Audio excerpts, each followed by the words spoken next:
Now, out of everything that's went down in the music world recently, one of the most insane things we have seen is from what just went down between Travis Scott and the music industry's latest star that they are trying to prop up as the next big thing with Sabrina Carpenter. As after Sabrina's breakout album Short and Sweet released on the same day as Travis put out his classic mixtape Days Before Rodeo on streaming services for the first time ever. Despite Sabrina having two #1 singles leading into this album, which made her team and label think that she was going to be getting an easy debut at the top of the charts. As the hype of this classic mixtape being on streaming services alongside the rest of Travis Scott's musical canon built up, and the noise only became louder just from how much care and effort Travis put into rolling out this mixtape, as he did a concert that has been like no other show he has done in over a decade, and then followed this up by dropping a new music video for one of his most beloved songs from this era. And then on top of this, released a good portion of songs from this era in his career which were never released officially from him. With everything Travis Scott put into this project, the tides for this #1 started to change, and after Travis ramped up the rollout for this project more and more with exclusive albums that all featured brand new pieces of music that further fleshed out the world and universe that is Days Before Rodeo, it seemed like Travis was going to be the one getting this #1 spot with his 10-year-old mixtape over the music industry's latest cash cow, and now as this was going to happen,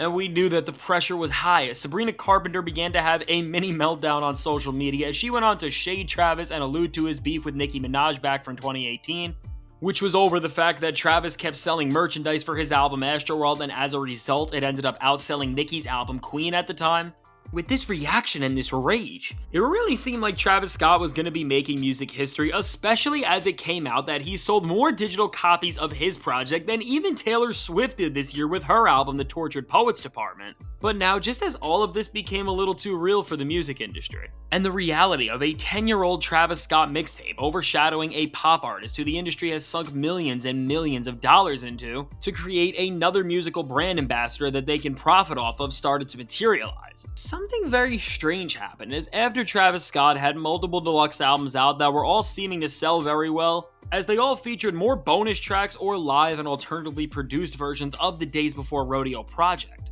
And then it came out in an early report that after being behind at the beginning of the week, Travis Scott was then projected to sell over 365,000 copies of this project in its first week compared to Sabrina Carpenter's 354,000. As it seemed like Travis was gonna make history like we had never seen before. Billboard delayed their chart, which rarely happens, and after Billboard had their chart down for over 24 hours, which already in of itself is something that they never really do in all of their decades of existence. Following this strange delay, it ended up coming out that Sabrina Carpenter's Short and Sweet outsold Travis Scott's Days Before Rodeo by 600 copies, and as with this report, Travis's sales also went down by more than 11,000 from its initial projection. Something just feels off about the legitimacy of these numbers and how Travis could have lost the sales battle and Sabrina could have caught up, and while we don't know what is going on behind the scenes to make sure that Sabrina has the perfect marketing campaign and rollout for her project so the music industry can prop her up and reap the financial rewards for doing so,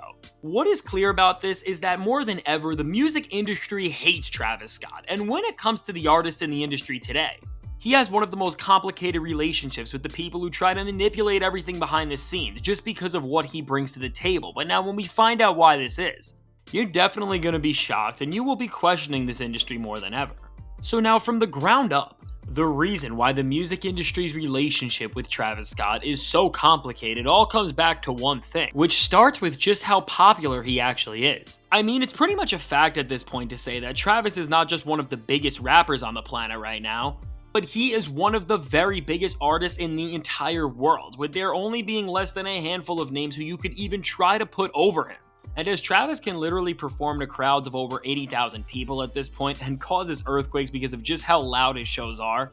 if you needed an explanation for this, I think this in of itself proves that Travis has really went beyond superstar status at this point, and now while in the music industry, traditionally, when an artist is as big as Travis, it usually makes them a favorite of the label heads because they can profit to the max off them. With Travis Scott, this is not exactly the case, because the one main thing that makes Travis different from most other artists on major labels is that Travis cannot be controlled, and now specifically, what I mean by this and why he's so feared is because as Travis stands on what he believes in and does what the people want over what can impress the suits that want to control him. This has created a lot of hidden tension behind the scenes, and this is why it almost seems like at this point, From the Grammys to this moment right here, Sabrina isn't just getting the #1 for her own brand, but this also went down the way it did to punish Travis Scott in a way and try to break him, as they have tried to do over and over again, but even with the setbacks from the industry that he seems to always be facing. Besides robbing him and then getting his fans more angry at the music industry,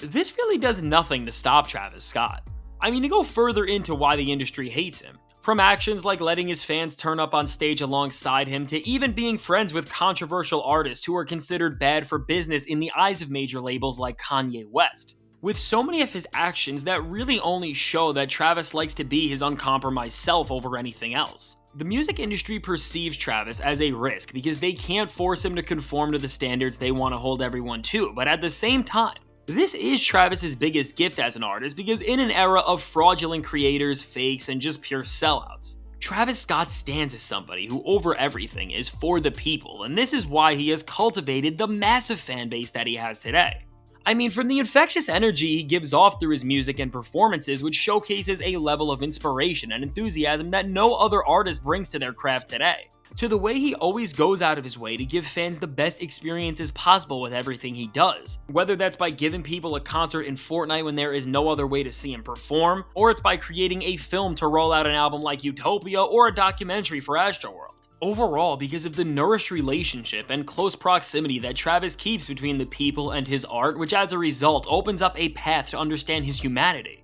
it has made him one of the most likable people in the entire music industry today, and this is why he has become a superstar and really only bigger and bigger, despite controversies and despite being blacklisted at times and today, as Travis Scott has now gotten too big to fail. He has forced the music industry and companies to play by his rules, but even despite how big Travis is and just how powerful of a force he is in all of pop culture, the way he doesn't play by anybody else's rulebook scares the music industry, as his image and actions cannot be carefully planned out and manipulated all in order so that it can generate the most value possible for them. And now as Travis has continued to be himself and give fans more and more to enjoy about Days Before Rodeo's official release with deluxe albums that all feature new songs and ways to experience the record as a whole, UMG, the label and team behind Sabrina Carpenter, who also happens to be the same team behind the likes of Taylor Swift, became livid about having the most powerful yet uncontrollable superstar in music today sabotaging their plan, and so between Sabrina and Billboard, they have tried to punish him and do what seems like wipe away his #1. And now as Sabrina tries to make fun of Travis for actually giving fans more music through his deluxe albums, meanwhile the artist who she opened up for on tour, and whose go-to producer worked on a lot of this album short and sweet, and of course Taylor Swift, has been using this same strategy of releasing digital deluxes, but instead of offering actual new music, all she's been doing is making people pay for voice memos and demos of songs that are already on her album. When you just look up and see this, you can clearly see that all of the people against Travis expose their own hypocrisy, because from the label to Billboard to Sabrina, they want to try and punish Travis for connecting with people all the way to the point where he can move numbers like nobody else can in this era, while doing it all by selling fans actual music and experiences. Meanwhile, they can pull out any trick to exploit and manipulate fans, and if this is the standard being set, it is showing just how horrible of a place the music business is in today. But at the end of it all, while none of us are going to be able to control the shady stuff that's going on in the industry behind the scenes, as long as we have artists like Travis Scott who act like the people they want to be and who create experiences for the fans first and for everything else second, despite all the problems that always come through in the music industry, art will remain intact no matter what, and down the line, because of the way Travis creates music and conducts himself, he will be relevant forever. Meanwhile, with a lot of these artists who have sold themselves out to the industry, we can't exactly say the same thing. So now with all this said, let me know, what do you think about this entire situation and how the industry keeps trying to rob Travis of every major accomplishment he's about to get? I can't wait to hear what you have to say. And now if you want to hear how Kendrick Lamar just found rap's next GOAT, check out the suggested video.